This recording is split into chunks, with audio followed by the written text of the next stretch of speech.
어떻게 이런 것도 안 했을까 하는 변호사가 너무 신경을 안 썼다. 변호사 얼굴도 볼 수 없었다. 안녕하세요. 법무법인 태신의 장훈 변호사입니다. 반갑습니다.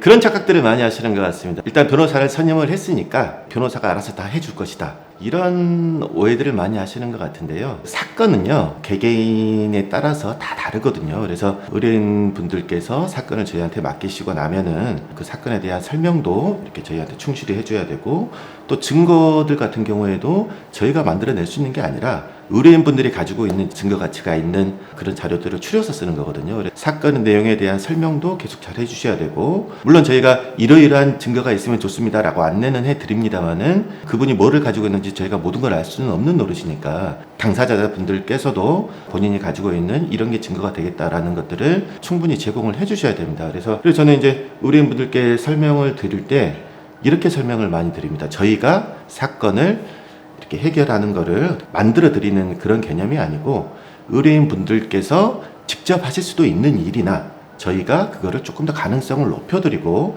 법률적인 그런 절차를 잘 모르시기 때문에 그런 부분들을 도와드리는 그런 개념으로 생각을 하셔야지, 저희가 완전히 의뢰인을 대신해서 진행해 드릴 수는 없다라는 부분을 말씀드리고 싶네요.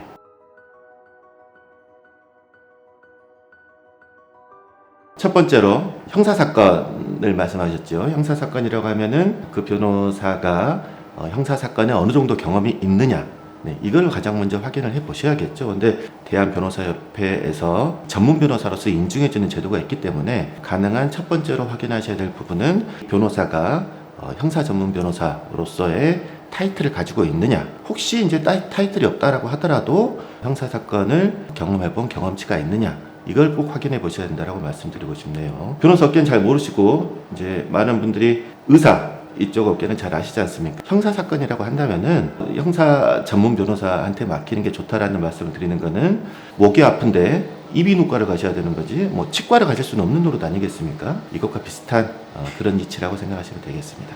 이제 두 번째로 제가 꼭 말씀을 드리고 싶은 건, 첫 번째보다 더 중요할 수도 있는 문제인 것 같은데요. 그 변호사가 얼마나 내 일을 열심히 성심성의껏 해줄 수 있는지, 이거를 파악을 하시는 게 가장 중요하다라고 저는 생각을 하거든요. 저희는 아닙니다만은 다른 변호사 사무실에 갔다가 그 변호사에 대해서 불만이 이렇게 많으시고 만족하지 못하셔서 저희 변호사 사무실로 변경을 하시는 분들이 종종 있거든요. 근데 그분들 얘기를 들어보면은 그 변호사가 너무 신경을 안 썼다, 변호사 얼굴도 볼 수 없었다, 변호사랑 연락을 하려고 해도 연락은 안 되고 뭐 사무장과밖에 연락이 안 된다, 이런 불만들을 저희가 많이 이렇게 접했었고, 그리고 1심에서 다른 사무실에서 진행하던 사건을 저희가 2심에서 이렇게 진행을 하면은 그 1심에서 그 변호사가 어떤 방식으로 일을 수행했는지 저희는 다 볼 수가 있거든요. 이렇게 서류가 다 남아있기 때문에. 그런데 아니 어떻게 이런 것도 안 했을까 하는 의아함을 가지는 그런 경우가 많아요. 그래서 그런 경우가 어쨌든 최악인 거죠. 그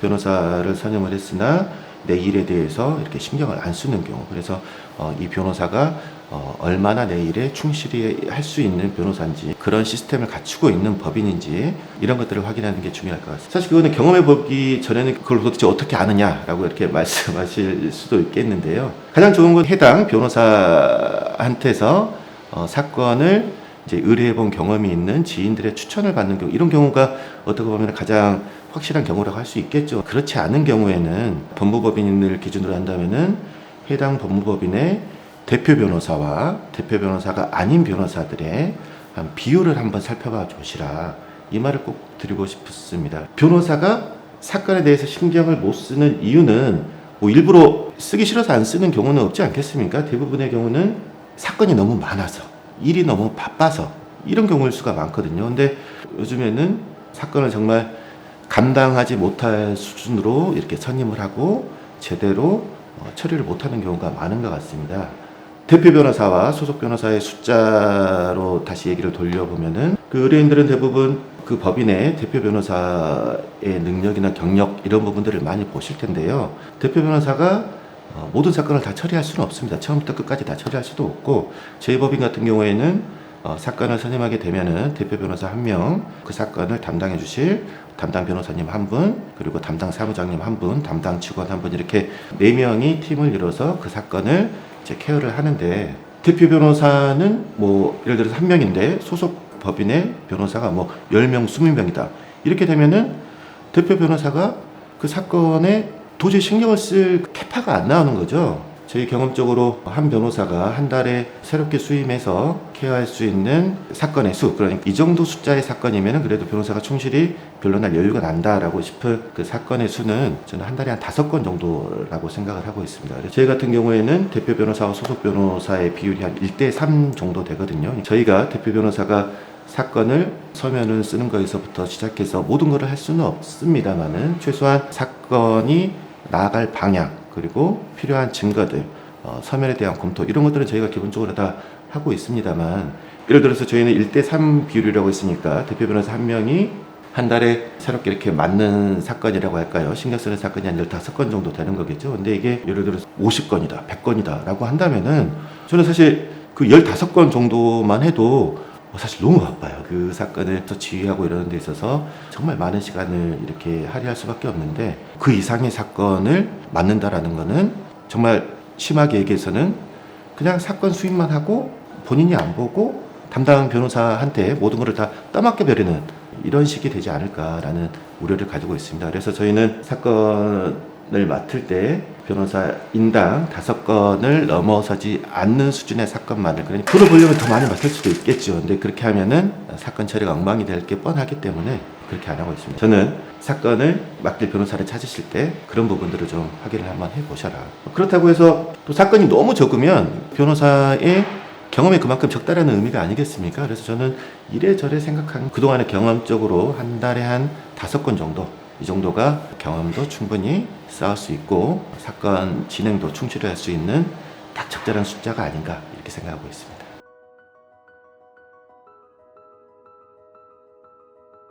처음 질문에 대한 답변이랑 일맥상통할 것 같은데, 잘 풀리는 사건은 2가지가 중요한 것 같아요. 첫 번째는 의뢰인이 정말 이거는 내 사건이다 라는 의식을 확실하게 좀 가지실 필요가 있습니다. 그러니까 처음 얘기했던 것처럼 뭐 변호사한테 맡겨놓으니까 변호사가 알아서 하겠지, 이렇게 하시면 안 돼요. 의뢰인 분들께서 실제로 내 사건을 잘 풀어나가기 위해서 사실관계도 충분히 설명해 주시고 이런 내용도 있다라는 것도 변호사한테 충분히 얘기를 해 주시고, 그 못지않게 또 이제 저는 중요하다고 생각하는 게 변호사의 의견을 좀 들으셨으면 좋겠어요. 왜냐면은 너무 이제 내 사건이지만 변호사한테 맡기면 다 알아서 잘 될 거다 이렇게 생각하시고 신경을 안 쓰시는 분도 있는 반면에, 본인이 너무 또 의욕이 과하신 분들이 계세요. 그래서 저희 변호사가 이거는 이렇게 해야 됩니다, 법리적으로 이렇습니다, 여기까지는 얘기하시지 않는 게 좋겠습니다, 이 얘기는 나중에 하는 게 좋겠습니다. 그러니까 소송 전략이라는 것도 있으니까요.